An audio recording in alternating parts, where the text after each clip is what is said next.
there's the thing, we can't keep crossing the line, touching me, keep touching me, taking my hat off, touching my shoes. I mean, it's all about respect. And it's a thing called respect, and it's a thing called disrespect. And I'm not going to tolerate no disrespect. I may got houses in Beverly Hills. I got nice estates all around the world, private jets, yachts. But at the end of the day, I'm a man. I demand respect because I'm going to give respect. Now, I know how to sell a fight because that's what we do. But you can't cross the line.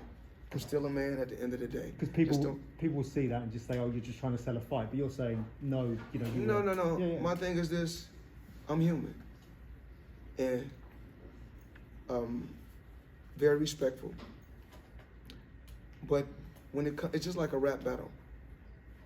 You could say, they could say certain things about me. I'm gonna say certain things about them. But what I'm not gonna do is push anyone or touch anyone. Like I said before, I get paid to fight. I don't fight for free. But I'm not gonna tolerate no disrespect, just period. That's just who I am. And what I do is I'm a real fighter. I kick ass for real. Everybody know that. See, everybody can say whatever they want to say about Floyd Mayweather. But I've been where I'm at for a long time because very intelligent, very smart, and a great team. And a team that believes in me and I believe in my team, period. Is that just part of their game though? Is that part of them just sort of their bravado? Well, I don't know what these young kids are used to doing, but I'm not, like I said before, it's just respect and disrespect. And to get respect, you must give respect. You okay? You can ask. Reciprocate. Yeah. Reciprocation. Just treat me like you want to be treated. Yeah. Now, if I'm not mistaken, this is Floyd Mayweather versus Logan Paul, not Jake Paul. So why, when I'm on stage, you touch my shoe, you untie my shoe, no problem, okay? I'm not doing this, it's not like I'm doing this because I'm hurting for money, okay? I like to entertain, it gives me something, it's driving me to work out, keep my body in good shape, just to go out there and, test myself against a young, strong, kid that's working out, got a good physique, and he has a huge following. That's cool, but like I said, there's respect and there's disrespect. That's all I ask, is to be respected. And what I spoke about up there is, who is all these guys? My team. My team is, I have a diverse team. I don't have a black team or a white team. I have the right team. We got people from all walks of life that's involved with Floyd Mayweather. And I love my team. One day you may see me with all white guys. One day you may see me with all black guys, all Spanish guys. At the end of the day, my team is diverse. I love my team, and I'm gonna continue to stand up for what I believe in. Where we at? Clayton Dutch from the culture. You have such an established legacy in boxing. Is he actually worth risking it for? I'm retired. I retired from boxing. My record is 50-0. To go out and have fun, to be retired and still make 9 figures, I think I'm a smart businessman at the end of the day. There's a lot of champions that have, we talking about legacy. There's a lot of champions that got legacy, but no currency. It's great that I'm able to go out there and have fun, make a crazy payday, so I'm able to still build generational wealth for my grandkids and my children. So as long as Floyd happy, because I gotta live with myself every day. When I get up in the morning, I gotta look in the mirror at myself and say, did you do what you wanted to do, Floyd Mayweather? Because you can't live for no one else. I mean, I think people think retirement is just at home with your feet kicked up, gaining weight. No, that's not what I want to do. I want to have fun, travel the world, and then just enjoy life and be me. And just stay in my zone and do what I want to do. Mr. Mayweather, my name is Mark Stark. I'm with the Miami Times newspaper. Yes. My question to you is, what does this exhibition fight mean to you for exposing you to boxing? No, people want to be entertained. I mean, of course, you guys see me. I already competed against the best fighters in my era. I already competed against the best and beat them all. I had my time. I just look at this as a young guy. We're going to give the people what they want to see. You know, people haven't smiled in a long time. You haven't seen a crowd in a NBA game, Major League Baseball. We've seen the Super Bowl. The Super Bowl really wasn't that full. So all people been talking about is COVID and the vaccine. Let's get back to entertaining the people, having fun, smiling, people having something to talk about. Most fighting at the weekend, yet after what happened today, probably people are going to be talking more about you tonight than him. I mean, what does that say about you and your legacy and everything like that? I mean, people keep telling me what Canelo said. Me and Canelo had our chance, and I think Canelo was talking about him being in his prime, fighting against me in my prime. I like to speak the truth. Now, at 23, he fought Floyd Mayweather. He was 23, I was 36. Now, you look at me, go look at my tapes when I was fighting at 36 and when I was 23. When I was 23, I was a monster. I was a monster. No fighter in history could have beat me when I was 23. Matter of fact, no fighter could ever beat me at no age. But I had my time. Everybody keep on talking about, yeah, he could have fought Floyd Mayweather. Well, guess what? There's a lot of fighters that we talk about back in the history. They say, oh, if Floyd Mayweather would have fought him, or Floyd Mayweather would have fought him. And then I've been seeing things like this, like, oh yeah, this guy went 79 or 89 and 0, or this guy had 100 and some fights. Do your homework. Manny Pacquiao, 70 or 80 some fights. The great Julio Cesar Chavez, another legend, 100 and some fights. He was 89 and 0 before he lost. Only 50 fights with Floyd Mayweather. Out of all the legendary champions you guys talk about, who's the fighter that beat more world champions than anybody in just 50 fights? They talking about the attendance for the Canelo fight. Okay, he can have 60,000, 51,000.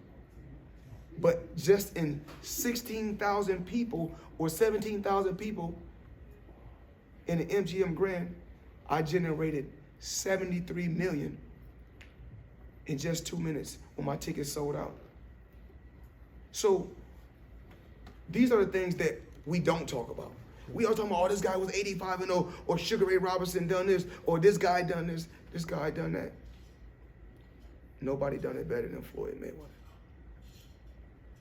Able to retire before 40, made over $1 billion, still got all my faculties.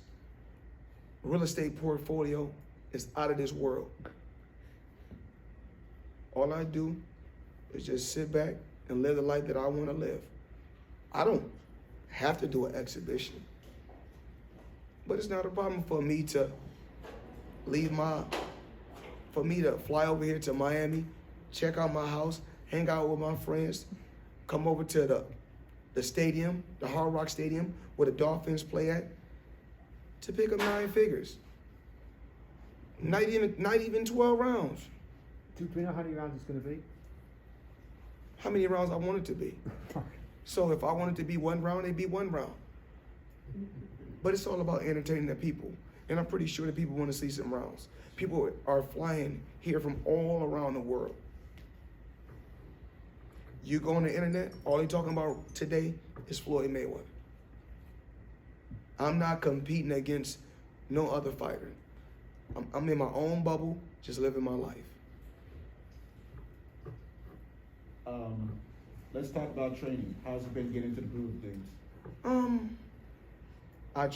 I basically train when I want to train. And who I'm working with for this training camp is Nate Jones is going to be there because he's always there. I really like to keep my same team, but I'm bringing the first fighter that was in my camp that was with me over 20-something years ago, longer than 25 years ago. Gerald Tucker, he knows the sport of boxing.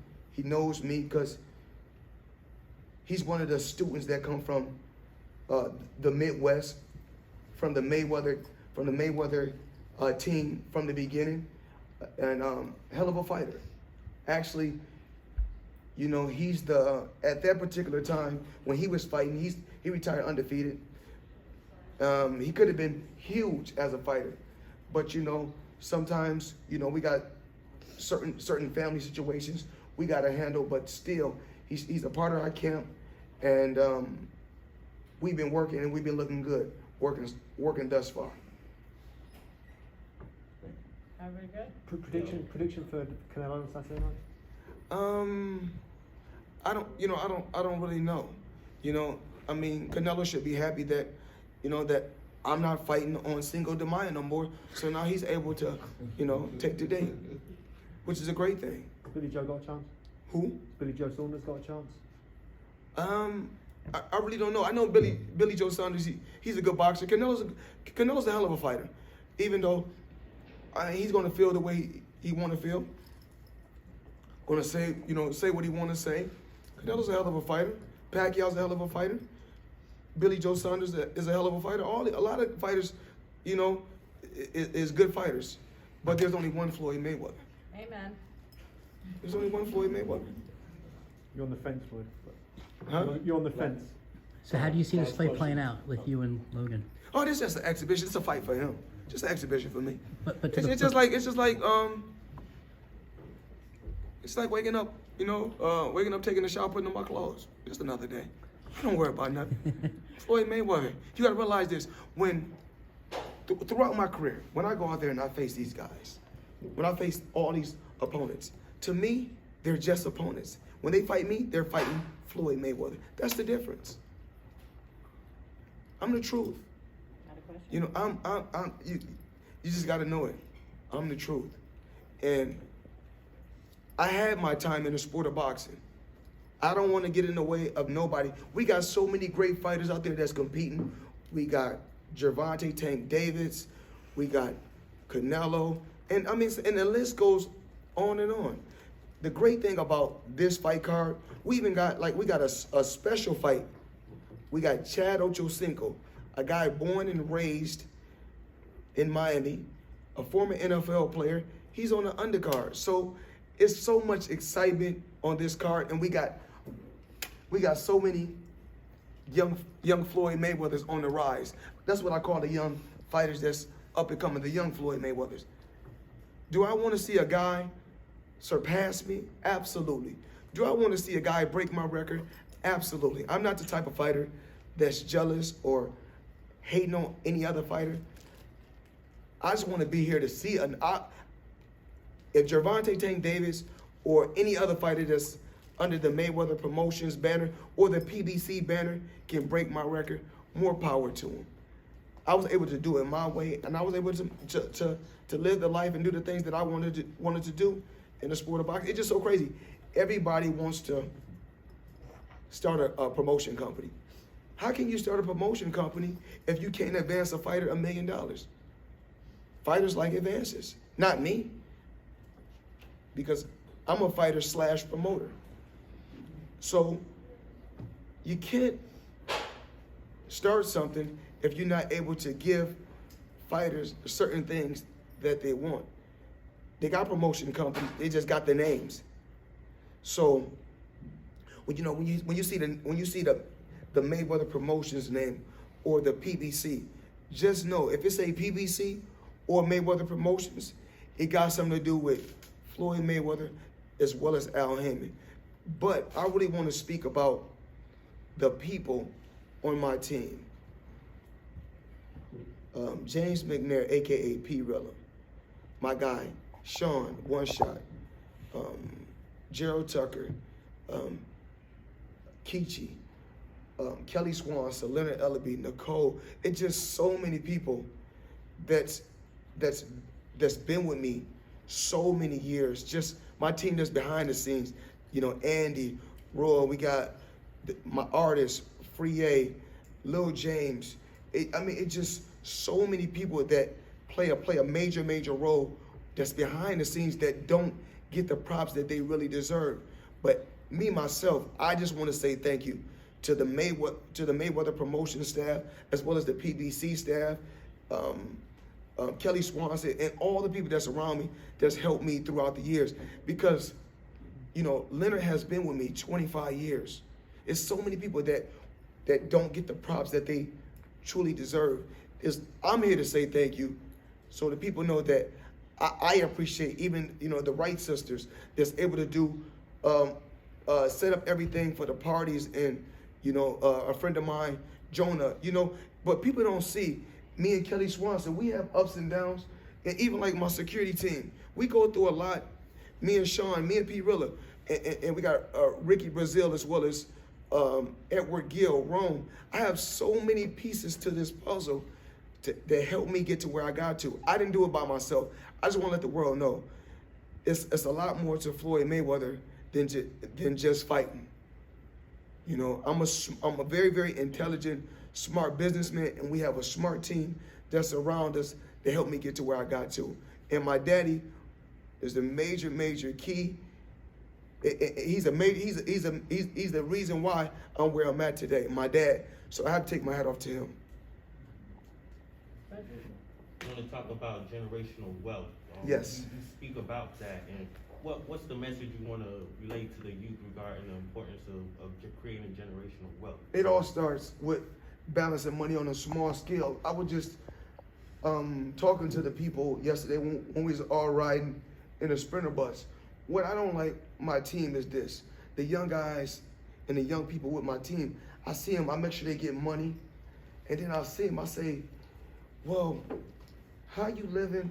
You got to make sure you put half your money up. You know, you got to be able to balance money on a small scale before you can balance money on a big scale. And just being able to, like I said before, being able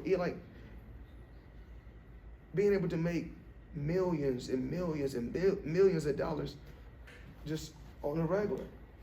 You know, I got the my construction company coming, you know, along with my partner Zaire. We got a construction company that we're working on, it's going to be huge, you know, and we're going to give, thousands and thousands of people jobs all around the U.S. So that's when I say building generational wealth, and you know, I'm just really proud of my children, you know, Karan Mayweather, Ayanna Mayweather, Milan Mayweather, Shamari Mayweather. I'm gonna push my kids to be the best that they can be, no matter what it is. If it's music, I always tell, you know, my son as well as any artist, I'm helping you get to the top, but I want you to be your own boss, own your masters, be the best that you can be, and push yourself as far as you can push yourself, and always know you're the best at what you do. So I want my kids to be the best. You know, if my daughter is an artist and my son is an artist, I tell them both, you the best. You the best at what you do, and you the best at what you do. Always compete against each other to make each other better. And that's how I got to get to where I'm at. Me as well as Nate Jones, when he was boxing, and Gerald Tucker, and all these other fighters, even Zav Judah, we will always push each other to be the best that we can be. It doesn't matter. Sometimes when we used to be running, as an amateur, we push each other to be the best, and that's what it's about. Even like my loved ones, whether it's a female or male, I'm always going to push them to be the best. A lot of times I may say things that they don't like, but everybody around me, I want them to be the best that they can possibly be. Finish? Thank you, mate. Thanks, All right. Thank you so much, man. All right.